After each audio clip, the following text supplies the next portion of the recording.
Proseguono le indagini sul fatto increscioso accaduto alcuni giorni fa ad Agrigento, dove ignoti hanno brutalizzato la stele che ricorda l'assassinio del giudice Rosario Livatino sulla statale 640, staccandone un pezzo e gettando quest'ultimo esattamente sul punto dove è caduto il giudice ragazzino sotto i colpi di killer mafiosi. Il pezzo di stele è in mano agli uomini della scientifica di Palermo, su disposizione della procura di Agrigento, che stanno cercando impronte, sangue o altri elementi utili all'identificazione dell'autore o degli autori del fatto.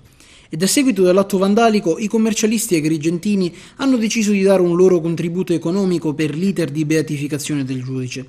Rabbia, indignazione e sgomento, come rimanere indifferenti di fronte ad una situazione di questo tipo, sono state le parole espresse da Paola Maria Giacalone, presidente dell'Ordine dei Dottori Commercialisti e degli esperti contabili di Agrigento. I commercialisti agrigentini, fanno sapere in una nota, intendono dare un contributo concreto alla difesa e l'esaltazione della figura del giudice canicattinese. D'intesa con Don Giuseppe Livatino, postulatore della causa di beatificazione, il Consiglio d'Ordine ha deliberato di elargire un contributo economico rivolto a sostenere la causa di beatificazione.